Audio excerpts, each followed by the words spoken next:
సమాజంలో ఉన్నటువంటి కొందరు దళిత నాయకులు, వివిధ వర్గాలకు చెందినటువంటి మేధావులు, వివిధ సంఘాలకు చెందినటువంటి మేధావులు దీనిపైన వాళ్ళ అభిప్రాయాలు తెలియజేయడం జరిగింది. కొన్ని సంఘాలు దీన్ని వ్యతిరేకించడం జరిగింది, ఈ యొక్క జడ్జిమెంట్ని. ఇది రాజ్యాంగ విరుద్ధం అన్నట్టుగా కొన్ని సంఘాలు దీన్ని స్వాగతించడం జరిగింది. అయితే మీడియా ముఖంగా ఇప్పటివరకు ఒక వ్యతిరేకత మాత్రమే కనిపించింది ఈ యొక్క జడ్జిమెంట్ పట్ల. కానీ వాస్తవానికి నిజమైనటువంటి ఎస్సీ సోదరులుగా, నిజమైనటువంటి ఎస్సీ మేధావులు చాలామంది కూడా ఈ యొక్క జడ్జిమెంట్ని మేమందరం కూడా స్వాగతిస్తున్నాం. ఇంకా చాలామంది మిత్రులు రావాల్సింది ఉంది. అయితే ఈ యొక్క జడ్జిమెంట్లో వచ్చినటువంటి సారాంశాన్ని ఇక్కడ ఉన్నటువంటి లీగల్ సభ్యులు, లీగల్ అడ్వకేట్లు వాళ్ళు ఎక్స్ప్లెయిన్ చేస్తారు. అయితే అదేవిధంగా వివిధ సంఘాలు, సమాజంలో తిరుగుతున్నటువంటి సమస్యలపైన తిరుగుతున్నటువంటి కొన్ని సంఘాల వాళ్ళు కానీ, లేదా రాజకీయ రంగాలలో ఉన్న వాళ్ళు కానీ, వీళ్ళందరూ కూడా వాళ్ళ అభిప్రాయాలు తెలియజేయడానికి ఈ యొక్క రౌండ్ టేబుల్ కాన్ఫరెన్స్ సమావేశాన్ని పెట్టుకోవడం జరిగింది. అయితే ముఖ్యంగా ఈ యొక్క రౌండ్ టేబుల్ సమావేశంలో భాగంగా ఈరోజు ఇక్కడికి విచ్చేసినటువంటి వివిధ సంఘాల వారు వాళ్ళ అభిప్రాయాలను తెలియజేస్తారు. దయచేసి చివరి వరకు కూడా మీడియా మిత్రుల నుండి మీ యొక్క సహకారాన్ని అందజేయాలని కోరుకుంటున్నాం.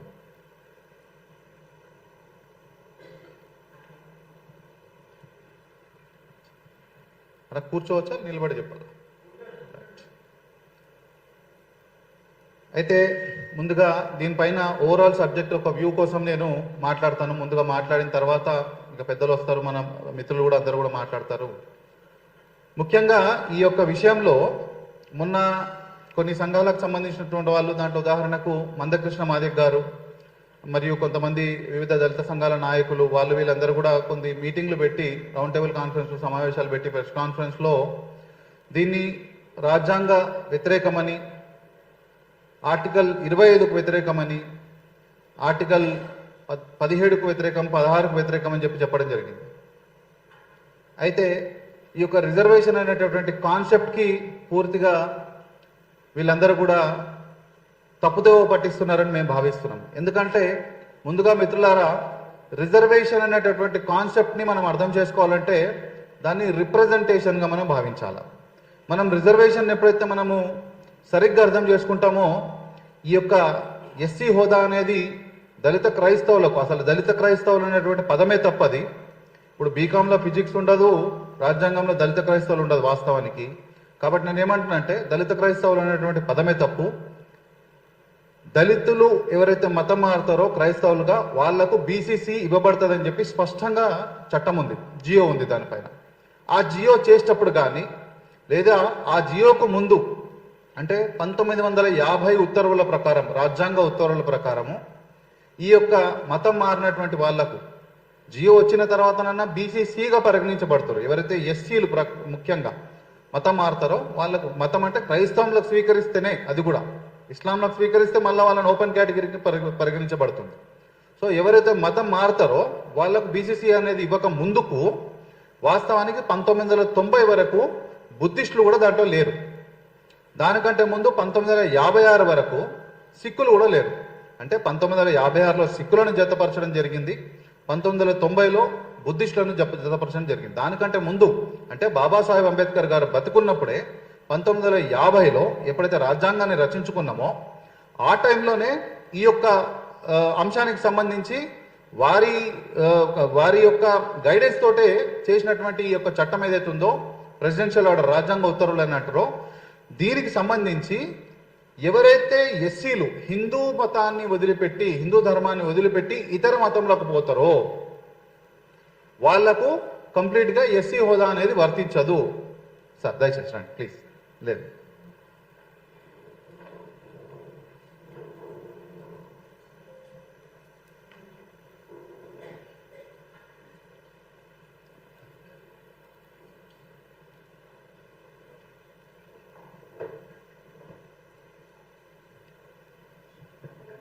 ధన్యవాదాలు. అయితే ఎవరైతే మతం అంటే హిందూ ధర్మాన్ని వదిలిపెట్టేసి ఇతర మతాలకు వెళ్తారో వాళ్లకు ఎస్సీ హోదా అనేది ఇవ్వబడదు అనేది స్పష్టంగా ఉంది. మరి తర్వాత 1956లో బాబాసాహెబ్ అంబేద్కర్ గారు బ్రతుకున్నప్పటికీ కూడా, ఆయన బతుకున్న కాలంలోనే మరి సిక్కులకు ఎందుకు ఇవ్వడం జరిగింది?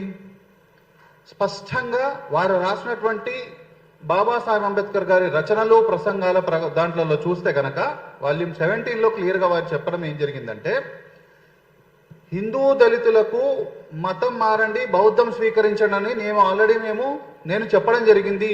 కాబట్టి ఇప్పుడు హిందూ దళితులు అనే వాళ్ళు మతం మారేటటువంటి క్రమంలో కొందరు బౌద్ధంలోకి వస్తున్నారు, కొందరు క్రైస్తవంలోకి పోతున్నారు.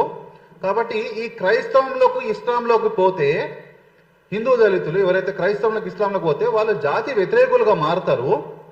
కాబట్టి ఈ మతం మార్పిడి అనేటటువంటి డోర్స్ని సిక్కు ధర్మంకి కూడా ఓపెన్ చేయాల్సిన అవసరం ఉంది. కాబట్టి హిందువులు మతం మారాలనుకుంటే బుద్ధిస్టులుగా రండి, లేదా సిక్కు ధర్మం స్వీకరించండి.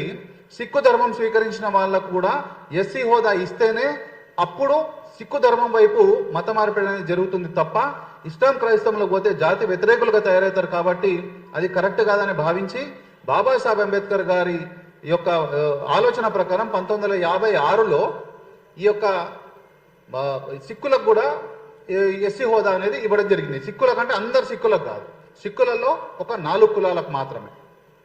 సో ఈ విషయాలు, ఈ యొక్క చారిత్రాత్మక విషయాలు అనేకము మొన్న పెట్టినటువంటి మీటింగ్లలో కొందరు పెద్ద నాయకులు ఎవరైతే ఉన్నారో వాళ్ళు మిస్ చేస్తున్నారు. దయచేసి అవన్నీ కూడా ఈరోజు కవర్ చేసేయాలన్న ఉద్దేశంలో మేము ఈ యొక్క ప్రెస్ కాన్ఫరెన్స్లో పెట్టడం జరిగింది. సో ఆనాటి నుండి 1990 వరకు కూడా భారతీయ మతాలలో భారతీయతలో కులం అనేటటువంటి కాన్సెప్ట్ అనేది ఇమిడిపోయింది. కాబట్టి ఈ యొక్క భారతీయ మతాలలో ఈ యొక్క సమస్య ఎదురవుతుంది. కాబట్టి బుద్ధిస్టులను కూడా తర్వాత 90లో జాయిన్ చేసుకోవడం జరిగింది. అది మనందరికి తెలిసిన విషయమే. కానీ ఈ రోజు ఏమంటున్నారు, లేదు క్రైస్తవంలోకి కూడా ఇవ్వాలి, క్రైస్తవంలోకి మారిన వాళ్ళకి కూడా ఇవ్వాలంటున్నారు. తర్వాత ఏమంటున్నారు, ఆల్రెడీ గాలి వినోద్ కుమార్ గారు ఒక ఆర్గనైజేషన్ పెట్టడం జరిగింది, ముస్లింలకు కూడా ఎస్సీలు ఎవరైతే ముస్లింలకు ఇస్లాంలకు స్వీకరిస్తారో ఆ ముస్లింలకు కూడా ఇవ్వాలని చెప్పి వారు కూడా డిమాండ్ చేస్తున్నారు. ఒక్కసారి ఆలోచించండి మిత్రులారా, అసలు ఇంతకుముందుకు నేను మీకు చెప్పడం జరిగింది, రిజర్వేషన్ అంటేనే రిప్రజెంటేషన్, ప్రాతినిధ్యం. ఈ యొక్క ప్రాతినిధ్యం అనేటటువంటి దాన్ని ఎందుకు పెట్టారు? అసలు ఈ సమాజ నిర్మాణంలో, ఈ భారతదేశ నిర్మాణంలో ఏదైతే ఉందో, ఈ జాతి నిర్మాణంలో అన్ని కులాలు, అన్ని వర్గాల ప్రాతినిధ్యం అనేది అవసరం. కాబట్టి ఈ యొక్క రిజర్వేషన్ అనేది రిప్రజెంటేషన్ రూపకంగా పెట్టడం జరిగింది. ఈరోజు మరి మతం మారినటువంటి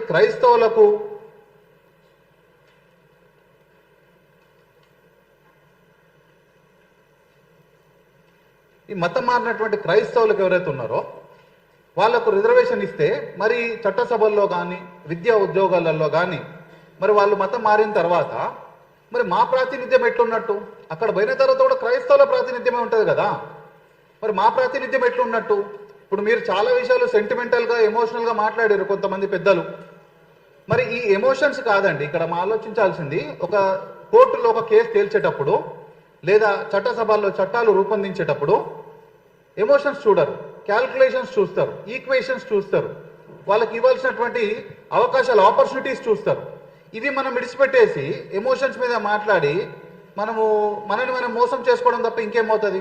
కాబట్టి ఈరోజు యావత్ హిందూ దళిత సిక్కు సమాజం, హిందూ దళిత మరియు సిక్కు దళిత మరియు బుద్ధిస్ట్ సమాజం మనం అర్థం చేసుకోవాల్సింది ఏంటంటే, ఈరోజు క్రైస్తవులు అనేటటువంటి వాళ్ళు మైనారిటీలు, అదే ముస్లింలు కూడా మైనారిటీలే. మనము రిజర్వేషన్ అనేది క్రైస్తవులకు ఇచ్చిన తర్వాత ఇంకా ముస్లింలకు ఇవ్వను అనడానికి ఏముండదు, ఎందుకంటే టెక్నికల్ పాయింట్ ఆఫ్ వ్యూ చూస్తే కనుక క్రైస్తవులకు ఇచ్చిన తర్వాత ముస్లింలకు ఇవ్వాల్సిందే, ఎందుకంటే ఇద్దరికి డిఫరెన్స్ ఉండదు. రేపు కోర్టు ప్రశ్నిస్తుంది, అవునండి మీరు క్రైస్తవులకు ఇవ్వడానికి ఇచ్చినప్పుడు లేని సమస్య ఈరోజు ముస్లింలకు ఇస్తే ఏమొచ్చిన సమస్య? ఇద్దరి కులాలలో, ఇద్దరి మతాలలో వ్యత్యాసం ఏముంది? మరి వాళ్ళకి ఇచ్చినప్పుడు కూడా వీళ్ళకి ఇవ్వాల్సిందంటారు. ఈరోజు మిత్రులారా ఆలోచించండి, ఈరోజు ఇస్లాం పేరిట దేశాన్నే విభజించుకున్నాం, దేశాన్నే వేరే ఇంకో దేశం ఇచ్చుకున్నాం మనం. క్రైస్తవం 300 సంవత్సరాలు మనల్ని పాలించడం జరిగింది. ఇంత చేసిన తర్వాత కూడా ఇప్పటికి కూడా రాజ్యాధికారానికి దూరంగా ఉన్నది నిజానికి ఎవరు? దళితులు. సైమన్ కమిషన్ నుంచి తీసుకుంటే 1909 అంటారు మింటో మార్లీ రిఫార్మ్స్ నుంచి తీసుకుంటే ఇప్పటి వరకు కూడా లేటుగా రిజర్వేషన్ అనుభవించింది ఎస్సీలే, దళిత వర్గాలే. ఫస్ట్ ఇచ్చింది ముస్లింలకు సెపరేట్ ఎలక్టోరల్ సిస్టమ్, తర్వాత క్రైస్తవులకు, తర్వాత సిక్కులకు, తర్వాత ఆంగ్లో ఇండియన్స్కి, ఇట్లా వివిధ రకాల వాళ్ళకి ఇచ్చుకుంటా 1935 గవర్నమెంట్ ఆఫ్ ఇండియా యాక్ట్ ప్రకారము బాబాసాహెబ్ అంబేద్కర్ గారు చేసినటువంటి కృషి వల్ల రిజర్వేషన్స్ అనేటివి రావడం జరిగింది ఎస్సీలకు. 1935 నుంచి రావడం జరిగింది. మరి లేటుగా రిజర్వేషన్స్ వచ్చింది ఎస్సీలకే కదా. దానికంటే ముందు 350 సంవత్సరాలు పాలనలో ఉన్నది ఎవరు? క్రైస్తవులే కదా. దానికంటే ముందు 800 సంవత్సరాల పాలన ముస్లింలే కదా. మరి అంత సమయం సరిపోలేదా మీరు మీ జాతులను డెవలప్ చేసుకోవడానికి? కేవలం 70 ఏళ్ళు 80 ఏళ్ళు మా హిందువులలో దళితులకు రిజర్వేషన్ లేకనే దీంట్ మీద పడేయడం ఎంతవరకు కరెక్టు? మీరు ఈ ఇల్లు నచ్చలేదని ఈ వాహనంలో నీకు ఫర్ ఎగ్జాంపుల్ ఈ 2 వాహనాలు పోతున్నాయి, ఒక వాహనంలో నీకు సరైన సీటు ఇవ్వలేదని చెప్పి, నీకు సరైనటువంటి అనుకూలత ఇవ్వలేదని చెప్పి నువ్వు ఇంకో వాహనం ఎక్కి ముందుకు వెళ్ళిపోతున్నావు. మంచి వచ్చాడో ఒక రిజర్వేషన్ అనే సిస్టమ్ వచ్చిన తర్వాత ఇక్కడ కూడా వీడికి మాకు న్యాయమైన సీటు దొరికిన తర్వాత నువ్వు అక్కడ ముంగలు పోయి వాహనం దిగి నేను మళ్ళీ ఈ వాహనంలోకి ఎక్కుతా అంటే నువ్వు ఈ ఇంట్లో ఉన్నటువంటి కష్టాన్ని సుఖాన్ని అనుభవించకుండా, ఈ సమాజంలో మేము ఎదుర్కొంటున్నటువంటి సమస్యలపైన పోరాడాల్సిన సమయంలో నువ్వు ఈ యొక్క సమాజాన్ని విడిచిపెట్టి, ఈ యొక్క సమాజం చేతి విడిచిపెట్టి మతం మారి ఈ రోజు వచ్చి నువ్వు మళ్ళీ నాకు రిజర్వేషన్ కావాలి, మేము ఆడిపోయిన తర్వాత కూడా మాకు వివక్షతలు ఎదుర్కొంటున్నామంటే నువ్వు పోరాటం చేయాల్సింది అక్కడ కదా. నువ్వు అక్కడ పోరాటం చేయాలా? మరి నేను సూటిగా ఒకటే ప్రశ్నిస్తున్నా, మొన్న ప్రెస్ కాన్ఫరెన్స్ పెట్టి మాట్లాడినటువంటి పెద్దలను ఒకటే సూటిగా ప్రశ్నిస్తున్నా, మందకృష్ణమాది గారు కానీ ఇంకెవరైనా కానీ. ఈరోజు కేవలం ఒక కులం ఆధారికంగా మతం మారిన వాళ్ళని కూడా ఎస్సీలని మీరు అంటున్నారు కదా. నేను సూటిగా ప్రశ్న అడుగుతా. ఈరోజు మా రిజర్వేషన్లు మీకు కావాలంటున్నారు కదా, దళితులకు ఇచ్చినటువంటి రిజర్వేషన్లు ముస్లిం క్రైస్తవులకు ఇవ్వాలని మీరు అంటున్నారు కదా. నేను సూటిగా ప్రశ్న అడుగుతా.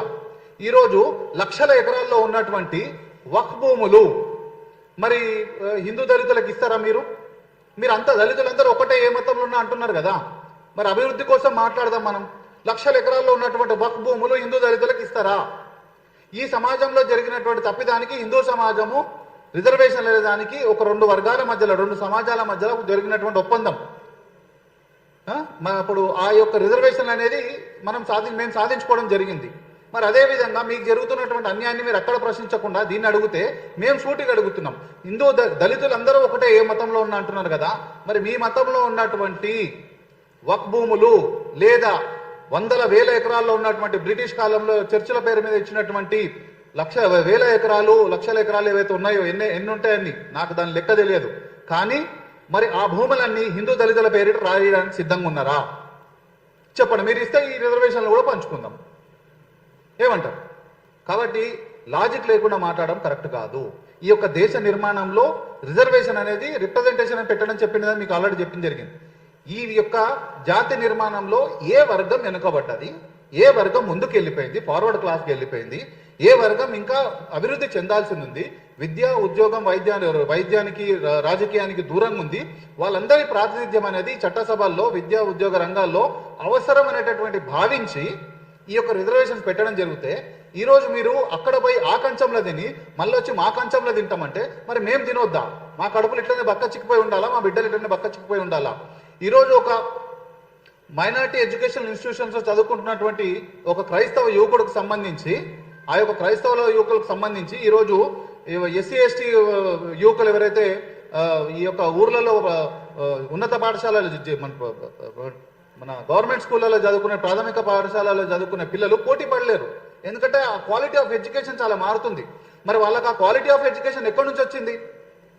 ఎందుకంటే దళితులకు లేనటువంటి అవకాశం ఏదైతే ఉందో ఆర్టికల్ 30 ద్వారా సపరేట్ ఎడ్యుకేషనల్ ఇన్స్టిట్యూషన్స్ ఏర్పాటు చేసుకొని వాళ్లకు సపరేట్ విద్య ఇచ్చి ఆ యొక్క విద్య ద్వారా వాళ్ళ జీవితాలు బాగుపరుచుకునే అవకాశం ఈరోజు మైనార్టీలకు ఉంది. మరి ఎస్సీలకు ఉందా? లేదు కదా. మరి ఎస్సీలకు లేనప్పుడు మరి మాకు లేని అవకాశాలు మీకు ఉన్నప్పుడు మీరు మీ అవకాశాలు వాడుకోవాలి తప్ప మా దాంట్లో ఎట్లా తీసుకుంటారు? సో ఈరోజు ఆ మైనార్టీ ఎడ్యుకేషనల్ ఇన్స్టిట్యూషన్స్లో చదువుకున్న పిల్లోడు మా పిల్లలతోటి కన్నా చాలా ఫార్వర్డ్ వెళ్ళిపోతున్నాడు. వాటితో మా పిల్లలు పోటీ పడే పరిస్థితి లేదు. మీరు పోటీ పడాలనుకుంటే కనుక మీరు ఓపెన్ కేటగిరీలో పోటీ పడాలా. అదేవిధంగా ఎస్సీ అసలు వాస్తవానికి మతం మారినటువంటి క్రైస్తవులకు ఎవరైతే బీసీసీగా పరిగణించబడుతారో వాళ్ళకి ఏం నష్టం జరుగుతుంది? ఏం నష్టం జరుగుతలేదు. వాస్తవానికి చెప్పాలంటే వాళ్ళు మేము అట్లా అని చెప్పి వాళ్ళు మతం మారొద్దంటలే, మీ ఇష్టం. మీరు మీ రాజ్యాంగం మీకు ఆ స్వేచ్ఛ ఇచ్చింది. ఆర్టికల్ 25 ప్రకారము మీరు మతం మారుకోండి. కానీ ఏ మతానికి ఏ అవకాశం ఇచ్చిండ్రు అనే దాంట్లో చట్టపరమైనటువంటి రాజ్యాంగబద్ధమైనటువంటి కొన్ని క్లారిఫికేషన్స్ ఉన్నాయి. ఆ క్లారిఫికేషన్స్ మీరు వదిలిపెట్టేసి ఇష్టం వచ్చినట్టు మాకు నచ్చింది మేము మాట్లాడతామంటే కుదరనే కుదరదు. ఈరోజు వాస్తవానికి చెప్పాలంటే ఎస్సీలకు ఉన్న విధంగా మైనార్టీ ఎస్సీలకు ఉన్నటువంటి గురుకులాలు ఏవైతే ఉన్నాయో అదే గురుకులాలు మైనార్టీ యువకులకు కూడా ఉన్నాయి, మైనార్టీ పిల్లలకు కూడా ఉన్నాయి, మైనార్టీ గురుకులాలు ఉన్నాయి. ఎస్సీలు ఒకవేళ చదువు అవ్వలేదు అనుకుంటే కనుక ఉద్యోగం వ్యాపారం చేసుకోవాలనుకుంటే ఎస్సీలకు కార్పొరేషన్ ఉన్నట్టుగానే మైనార్టీలకు కూడా కార్పొరేషన్స్ ఉన్నాయి.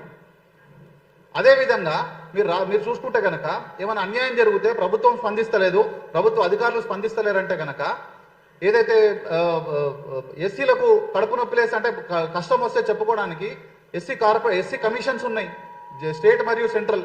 అదే ఎస్సీ కమిషన్స్ మైనార్టీలకు కూడా ఉన్నాయి.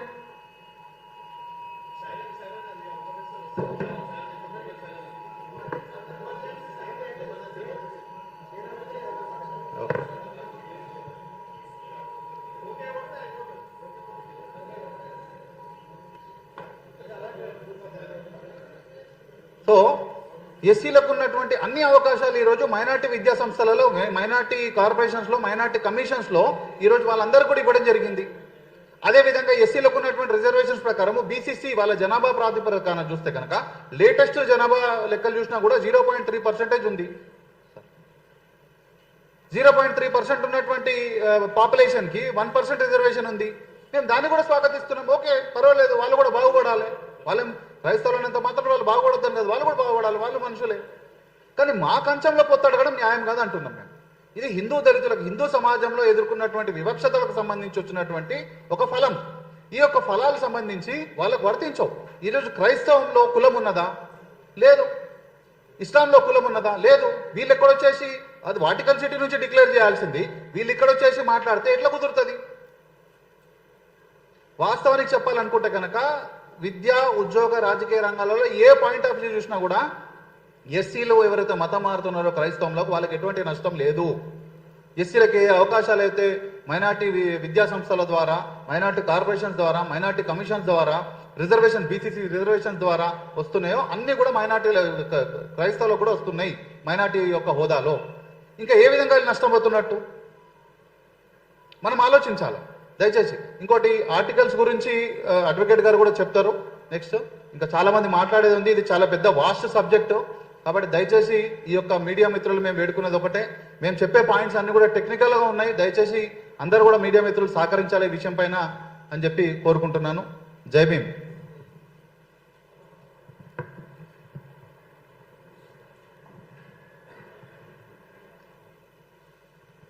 కొంతమంది మిత్రులు ఆలస్యంగా వచ్చిన వాళ్లకు